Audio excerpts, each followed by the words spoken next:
think about this. 50, 60 years ago, what was the first form of networking? You put the banker, the real estate mogul, the general contractor maybe, the finance people, and they went out golfing. Or I would say you went out golfing or they had a 3-martini lunch. Correct. Right? Right. So they went out golfing and they never talked business. Right. And then they get to the 19th hole and they're having that martini or that cocktail. And they says, you know what? I'm building, Ford says to Carnegie, I'm building a new plant. I want you to do it with me. It's in Brooklyn. Let's talk about it. Let's set up a meeting, right? And that's what it was. But you spend 4 or 5 hours socially, activities together, shared time, not talking business, just getting to know people. And I think that's the essence of BNI. And I don't think most of our members really get that.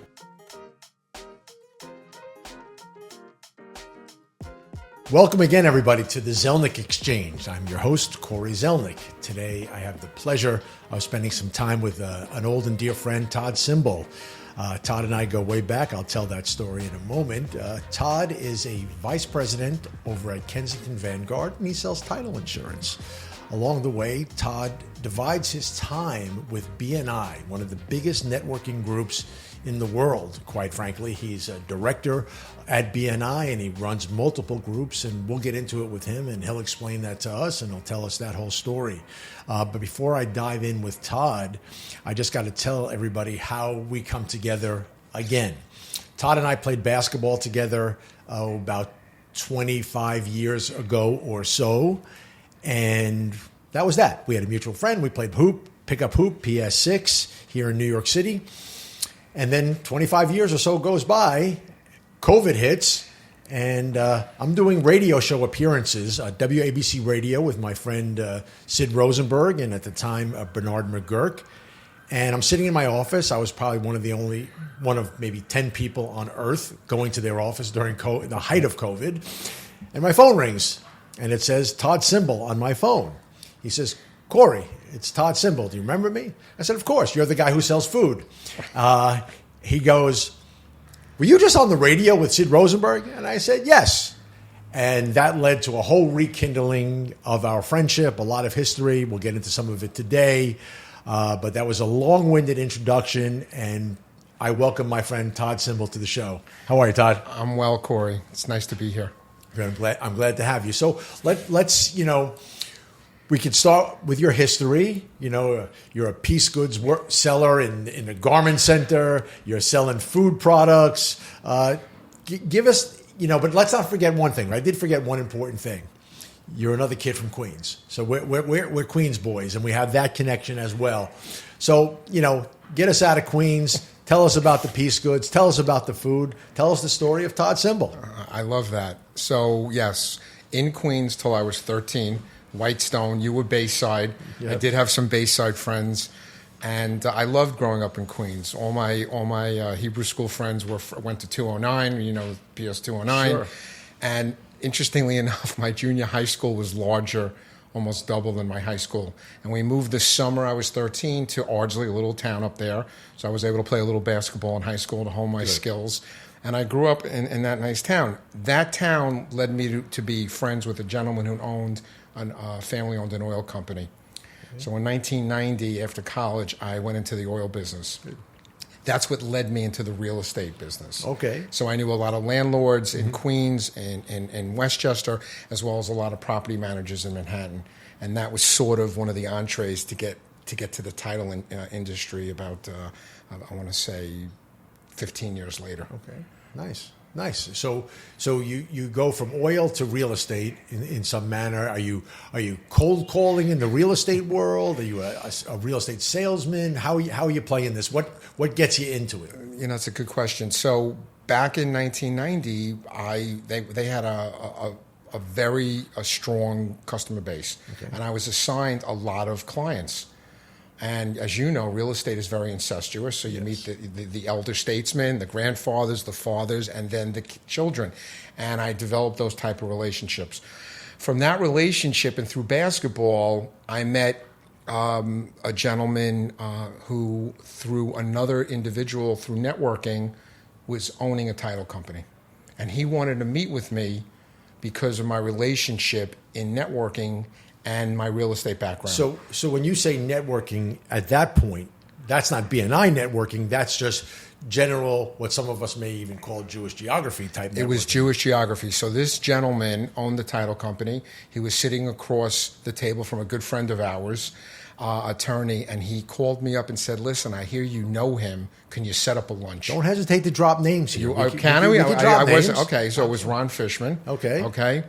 Now, let me go back, because this is interesting. So let me go back 5 months. Sure. He had initially contacted me through another member of my BNI group because he was looking to grow his business through surrogates, through independent business development reps who would then bring title business to him. He would service the clients, whether it was a purchase or a refinance, and then he would pay a commission. So I told him at the time, I said, listen, I think it's a great idea, but I'm doing the food business, New York Steak and Seafood. My buddy Andy still owns that company, and I still order from that company for thank you gifts, for closing gifts and things of that nature. And I said, listen, I have New York Steak and Seafood, and then I have BNI, as you mentioned in your introduction. And that's like the this is 2005. And that's the beginning of BNI and you. Well, no, it's the beginning of title for me. BNI started for me in 1999. Oh, really? I didn't realize you went that far back. Oh, so in 1999, I created Chapter 11, which you were a part of for 3 years. We can tell that story. And then I became a director in BNI in 2001. Okay. So I've been a BNI director for 24 years. All right, so let's go back. Let's come back to that, but let's stick with the Ron Fishman story. So the Ron Fishman story goes, so I tell this gentleman, Jared, I said, Jared, I'll do whatever I can for you, but I feel a little cheap going into my networking groups and pitching steak and seafood and closing gifts, being there to present about the benefits of networking, and then going to the real estate attorney and saying, hey, by the way, I'm doing title on the side. Right. I didn't like the way that felt. He understood. Yeah, that sounds a little almost, I don't know if it's car salesman-ish or something. Jack of all trades, master of none. Yeah, exactly. So 4 or 5 months later, he calls me up and he says, listen, I met an attorney. I hear he's a very influential gentleman. Can you connect me? But I hear I know you. No one could get him the lunch. I said, who is it? It was Ron. I go, I'll get you the lunch. I go to lunch. Ron says, you know what? I don't even love my title guy. I don't do a lot of real estate. He's a business attorney. Mm-hmm. And anytime there's a component of real estate purchasing or refinancing, he will throw me the deal. And he says to Jared, if I give you any forthcoming transactions, does Todd get compensated? He says, absolutely. That was August of 2005. Okay. We're talking almost 20 years ago. Yeah. October of 2005, I'm in the doctor's office. I get a call from the owner, Jared. He goes, welcome to the title business. And that's Kensington. And that was Vanguard Title Agency at the time. Okay. Very good.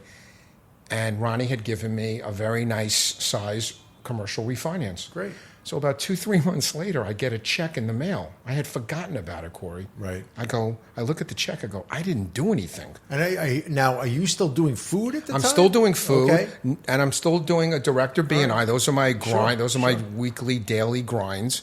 But I made an introduction from an attorney to the owner of a title company, and 3 months later, I get a check in the mail, and I was like, I need to revisit this. All right, there you go. I go to our friend Helene, who's our real estate transaction attorney in my current group, your former group. I said, what do you think?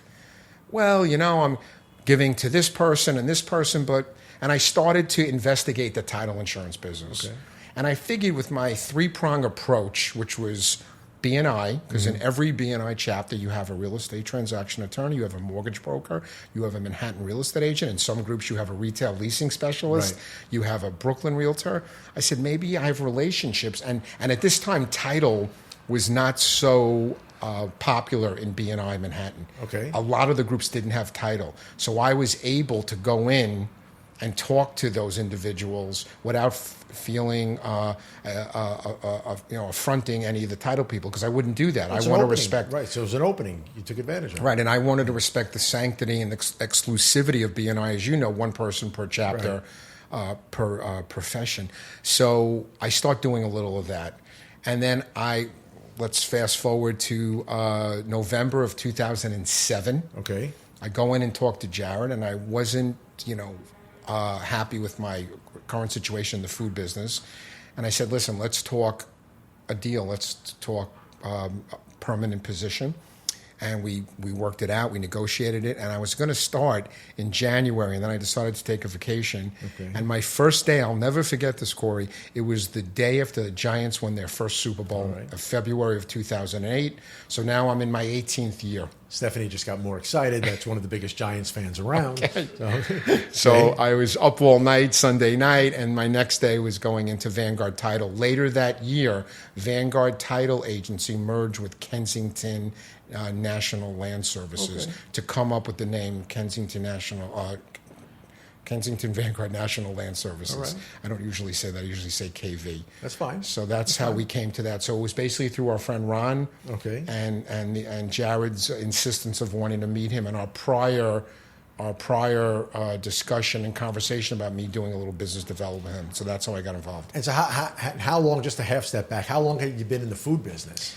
I'll tell you, I was in one of my favorite jobs of all time. I was doing key security in the real estate industry with a gentleman that I met at the ABO show back in 1996. What is key security? It was a system. It was innovative. It was technology driven, where in co-ops and condos, as you know, you have to leave a key with the front desk or with the super or the resident manager in case something happens. They have to get into your apartment.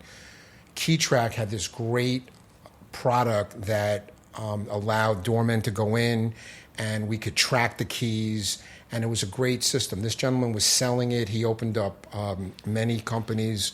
He opened up Rose, and I ended up taking over Rose. So when he saw me at the show, I was with another company, not the oil company. It was my second company between oil and KeyTrack. And he saw how many people I knew, and he goes, let's go to lunch. And I ended up going to work for him because he was a wonderful gentleman. And I was there for 3.5, 4 years, and the company got sold. Okay. And they didn't want the old guard to be part of it. But his son was the vice president of the company, so they lobbied for me, and they kept me on. And they wanted me to sell not only the real estate package, but the automotive package. Okay. All right. For keys. So when a car comes in, you want to track the car from washing it to maintenance to whatever. Right. If you want to take a car out with a demo, they want to track the keys. I didn't know this at the time, but automotive dealerships are notorious for losing keys. Okay. So KeyTrack was an Fun fact. I didn't like that, so I gave them back the car. I said, listen, this was after 3 months. Can I just sell the real estate package in Manhattan? Mm-hmm. And they didn't love that. You know, they always wanted me out. My manager was based in Virginia. Okay. It was a national company. Yeah, sure. And so what happened is that I was talking to my buddy Andy. I was always helping him with his food business. Right.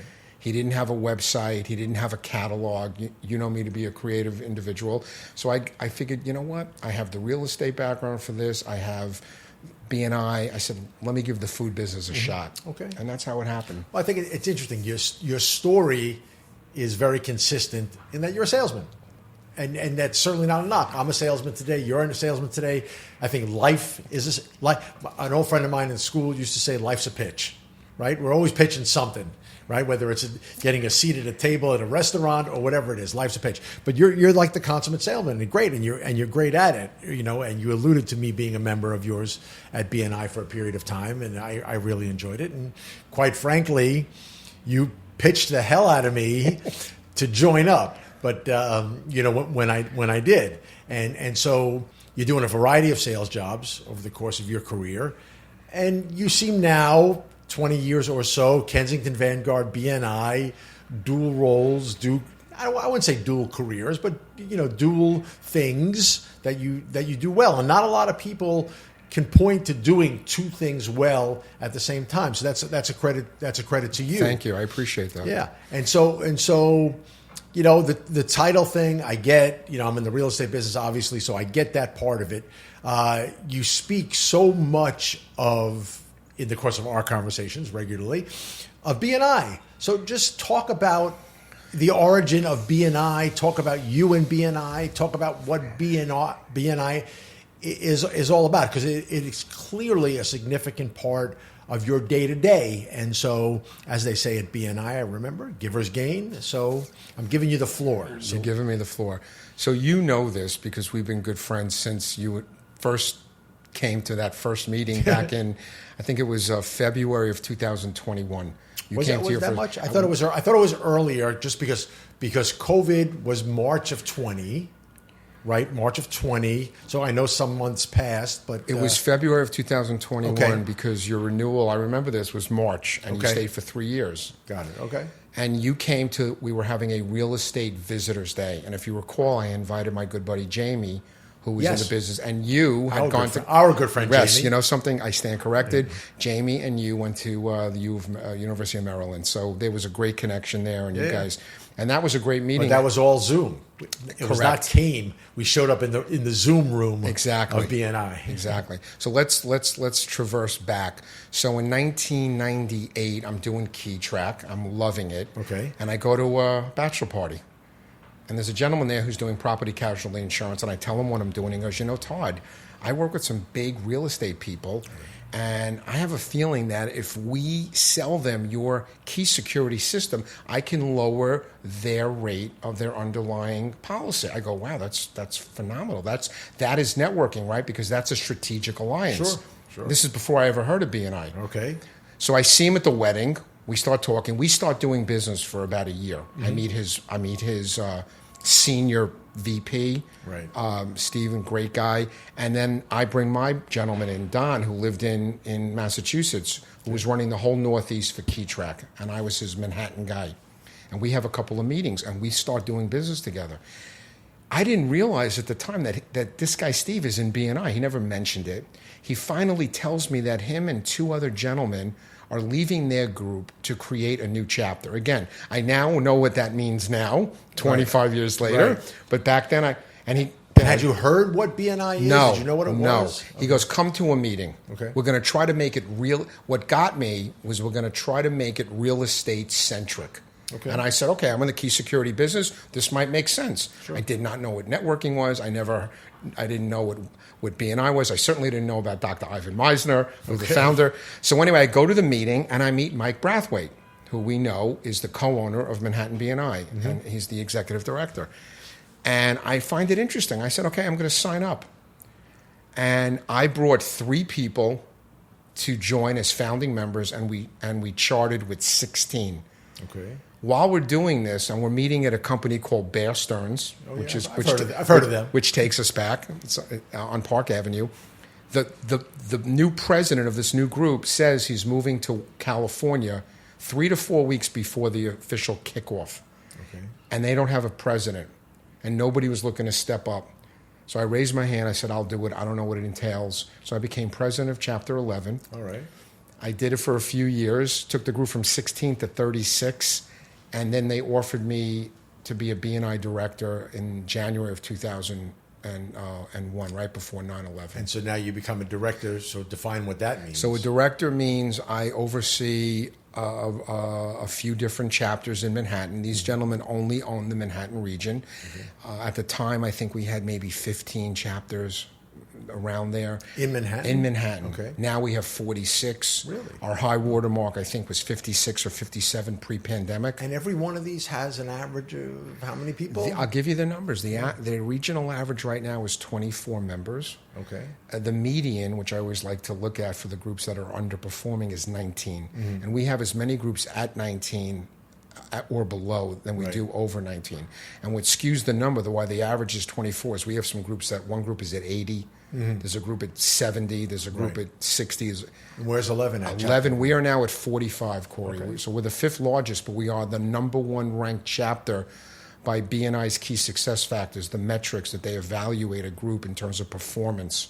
We're ranked number 1. Is that referral economics? That's basically? Referrals, visitors, retention on the renewing members, chapter size, and they evaluate you. So we're the number 1 ranked chapter, and that's what I'm most proud of, whether we were 20 members or 45 members. Sure. So anyway, I become president. I step down. I stay in the group.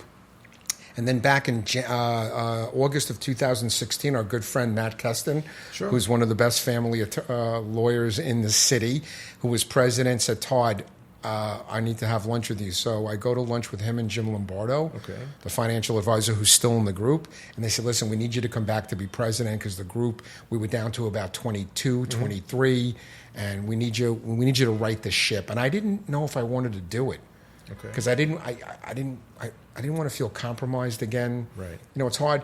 Dr. Miser says, how could you be a director and a president of a group? The dynamic doesn't work. Well, and then also I'd imagine, look, you have Kensington Vanguard. You have no offense to BNI, you have a real job. Correct. And responsibilities. Correct. So now you throw in exactly the Kensington Vanguard responsibilities, the director responsibilities, and now you're going to throw on top of that the cherry on the sundae to be president of a group, which you really can't mail it in. Okay. You have to give time and effort. So I decided to do it, and that was 2016. So now that's 9 years later. Right. And we're up to 45. We're at our high water mark. I'm loving it. I'm really enjoying it. The group is great. As you just said, we have a friend who's making some money in the group. No, I think it's great. And just as a side note, you having experienced it for 3 years, and my commitments pulled me away, and I enjoyed my time there. But you run it in a fun, militaristic way, if those two things can be combined. It's time sensitive. You get people committed to once a week, 6:45 in the morning. It runs till about 8:30, 8:45, give or take. And now that you've grown it, and I think I was there was about 30 people, and now you're up to 45. You got to keep it tight because everybody's about time and money. So, kudos to you for how you conduct that business and quite frankly, keep everybody in line. Yeah, I appreciate that. I'm doing what I tell all my other presidents to do. So as a good leader, how can I not do what I'm telling you to do? What is a poor owner manager? Don't do as I do. Don't do as I say, do as I do. Don't do as I do as I say, right? Because if they don't do it, is that the same? Well, you're the doer, right? So they should follow your example. Right. So if you're saying it, you should be doing it. Correct. Right? And most managers, owners don't do it. They don't heed their own advice. They don't. Yeah, I didn't see this until maybe, I don't know if anything's changed, but do you ever bring a manager from another group to like 11 and to see how it runs? Yes, I do that all the time. Okay. I have presidents come in. I had a gentleman whose chapter was struggling. I had them come into an in-person at Matt's office to see how it's run.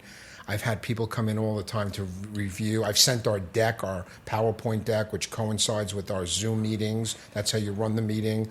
I've sent my decks out to have people look at the deck and see how we do things. And have you found positive turnaround with those groups from what you've done with them? I will tell you this. I have a great success story. So a gentleman calls me up last spring, and he's the real estate transaction attorney. I don't do business with him, but he's been in the group since we kicked it off about 12 years ago. Okay. And he calls me up. He says, listen, I was thinking about leaving the group, and one of the members and I had a conversation, and they would like me to be president. I'm thinking about doing it. What do you think? That's a big swing from leaving Correct. to president? Because he said, I'm either going to make this go and get the group back to where we want it to be, or I'm going to leave the group. Okay. At the time, there were 17 members last May of 2024. Okay. They are now at 28 members. Man. This guy has done a tremendous job. If I could get all my groups, Corey, to be plus 11. And what do you think he did to turn it around?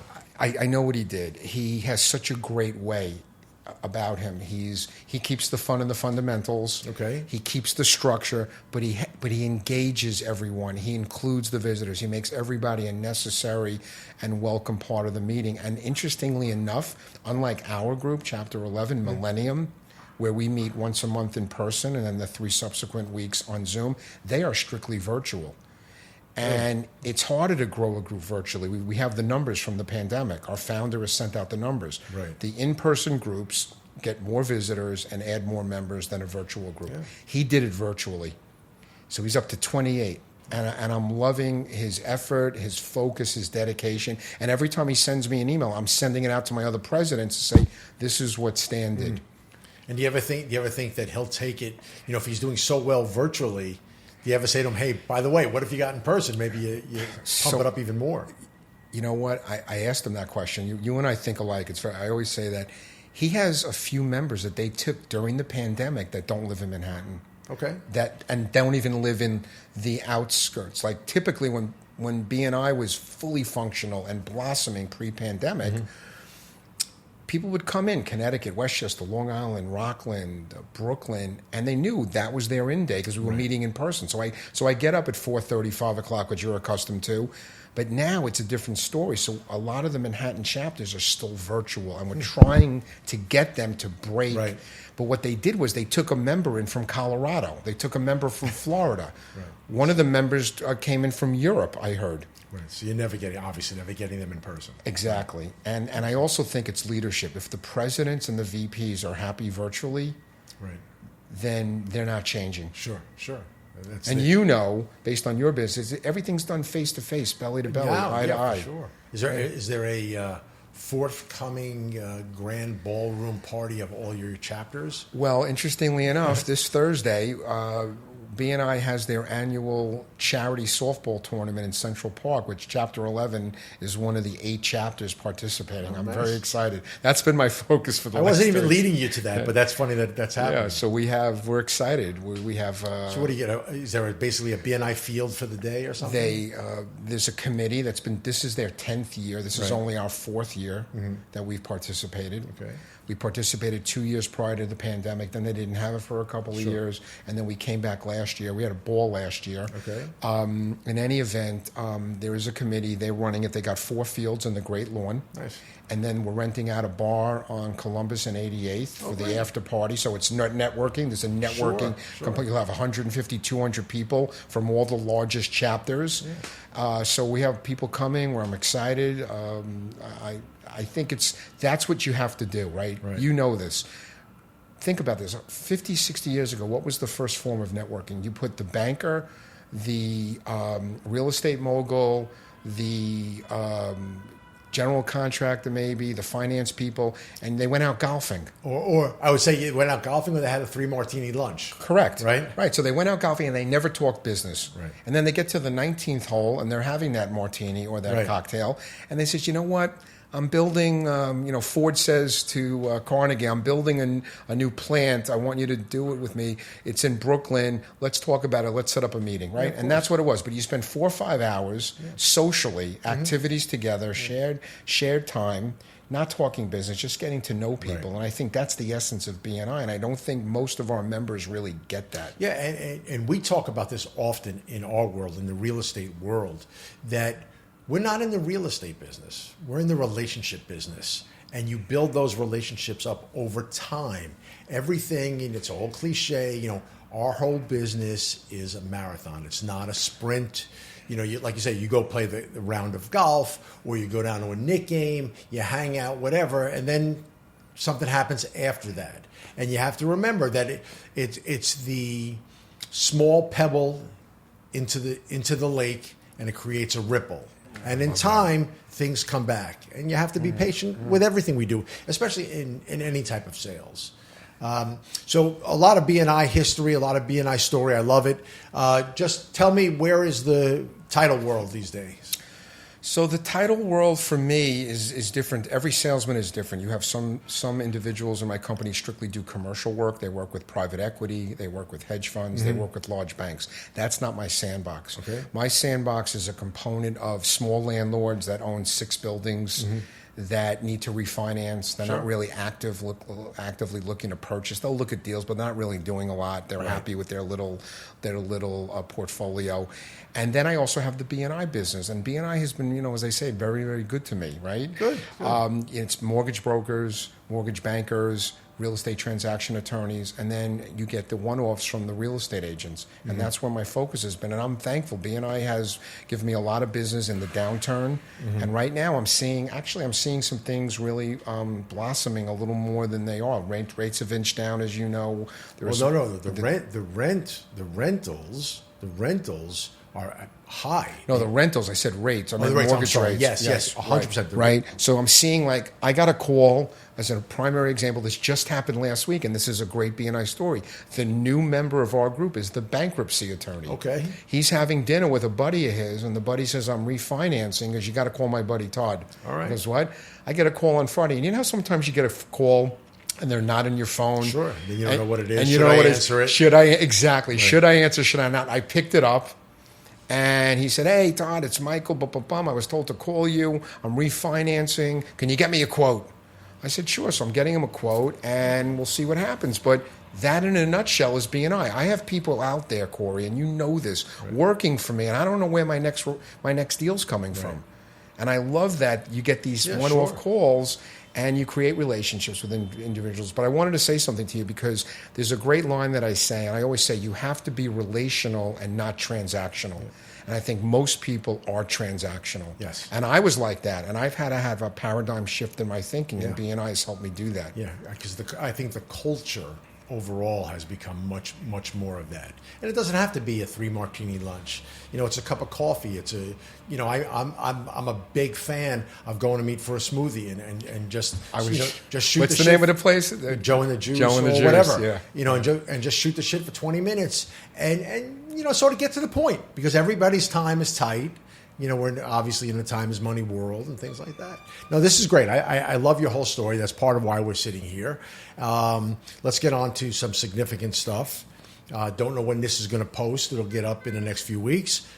We probably will not have a coach yet, but who do you think is coming in as the Knicks' next coach? What are your thoughts? I love this question, and I feel honored because you talk about it with Sid, so now you can talk about it with me. Absolutely. I'm perplexed. I was going to ask you. I really wanted Jay Wright. I don't know if I told you that. I wanted Jay Wright, and I'd love to talk to him to see why he wouldn't take this, just to elevate. I think he's so New York.